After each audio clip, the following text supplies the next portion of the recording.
Jadi memang awal-awal di kita itu basis-basis intoleran, radikalisme dan sebagainya itu lebih bertumpu terhadap persoalan-persoalan politik, orientasi-orientasi politik. Kalau di Indonesia itu yang paling awal radikalisme yang berbasis agama itu kan disuarakan oleh NII waktu itu. Negara Islam Indonesia. Iya, iya. Kartosuwiryo, ini kan sebenarnya Kartosuwiryo ini kan harus kita ketahui beliau ini adalah penandatangan Sumpah Pemuda.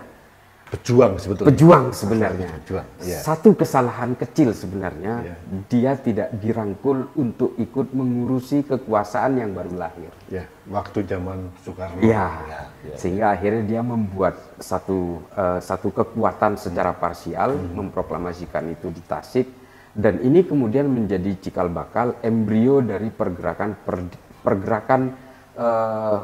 politisasi Islam di Indonesia. Politisasi. Betul.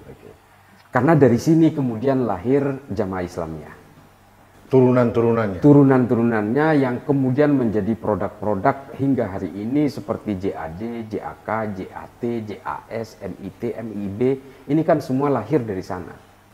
Sebetulnya biangnya itu adalah NII sebenarnya. Iya, dengan organisasinya namanya Darul Islam. Ya, DI. Iya, pasca wafatnya Allahyarham Kartosuwiryo, lalu kemudian Darul Islam ini berusaha untuk bangkit secara utuh untuk tetap berjuang dengan amaliyah-amaliyahnya. Mereka mengirimkan pasukan-pasukan jihadis ke Afghanistan di bawah Adah Jailani dan Ajengan Masduki dan Abdullah Sungkar ketika itu.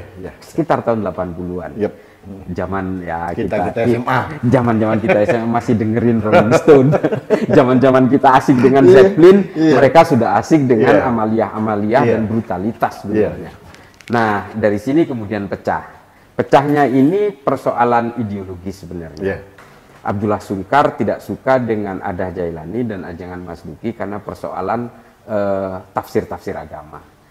Abdullah Sungkar menganggap Darul Islam ini masih percaya terhadap keris, percaya terhadap klinik-klinik dan sebagainya.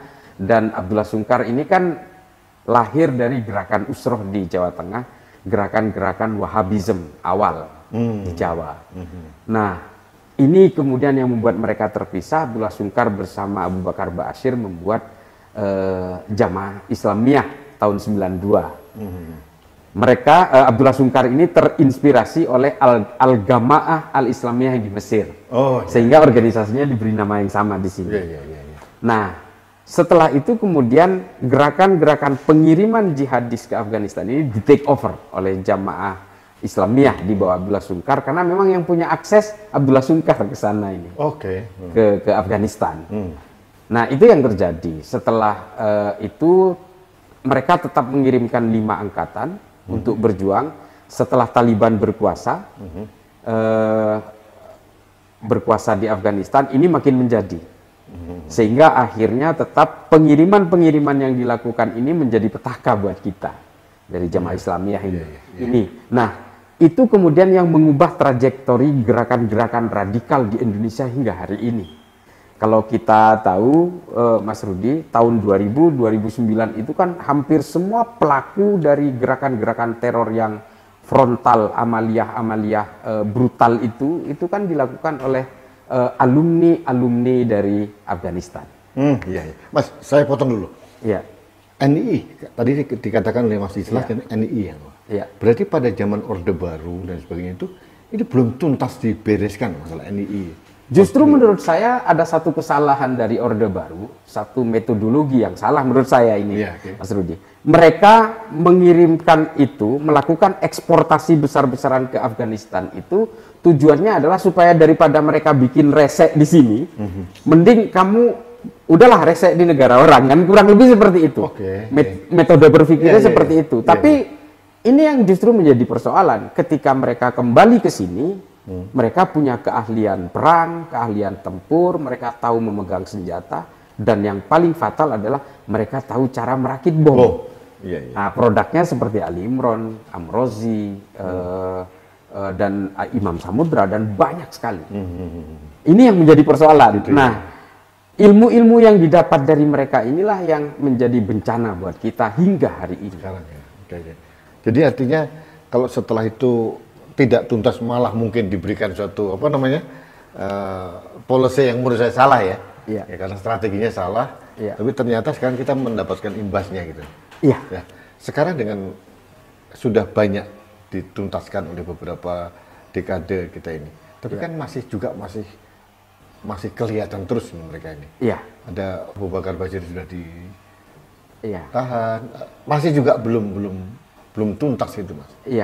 Apa yang membuat ini kok susah sekali untuk dianu?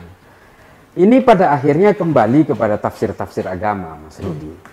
Jadi sebenarnya Jamaah Islamiyah ini terakhir melakukan amaliyah teror itu tahun 2009. Setelah itu mereka mengubah strateginya. Kalau dulu mereka menggunakan suatu strategi namanya PUBG, Pedoman Umum Pergerakan Jamaah Islamiyah.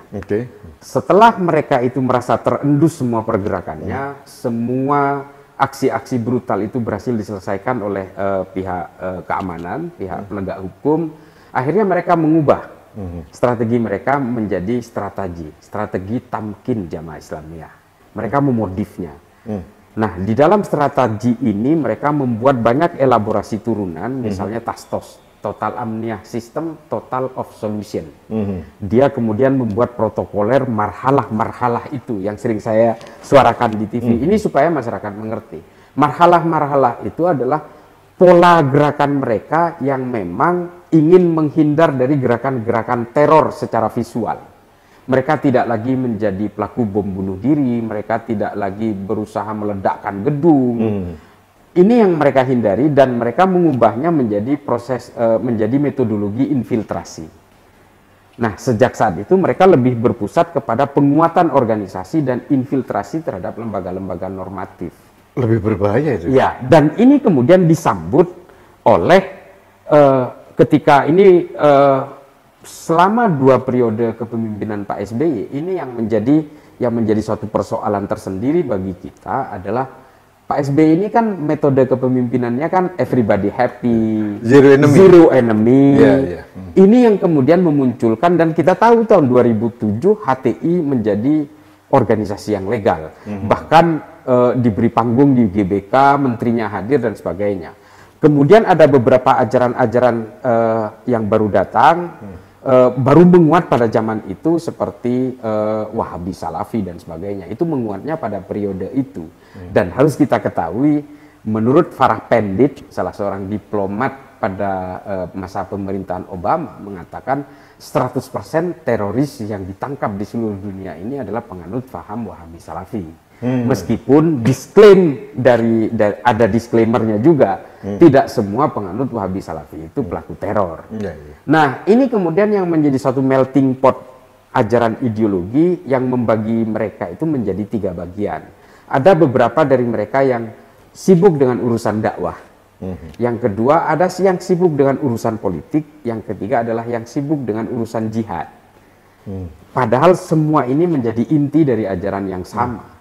Artinya kelompok-kelompok teror yang ada di Indonesia hari ini dengan mereka yang mengusung ajaran-ajaran Wahabi Salafi itu sebenarnya sama, irisannya sama. Kalau misalnya ada ustadz dari Wahabi Salafi mengharamkan wayang, 100% dari kelompok teror ini juga mengharamkan wayang. Artinya secara ubudiyah, secara pemikiran-pemikiran tafsir mereka sama. Hanya cara metodologi perjuangannya yang berbeda. Tapi mereka terorganize nggak dalam satu sistem gitu? Mereka terorganize di bawah permukaan setelah kita larang. Organisasi-organisasi seperti Jamaah Islamiyah, Jamaah Ansarud Daulah, dan semua produk-produk turunannya, JAK, JAT, JAS, Ansarus Sunnah, Ansarut Tauhid, Ansarut Khilafah, dan sebagainya. Itu kan sebenarnya memang organisasi-organisasi underground yang memang sayap-sayap dari organisasi awal yang bernama Jamaah Islamiyah ini.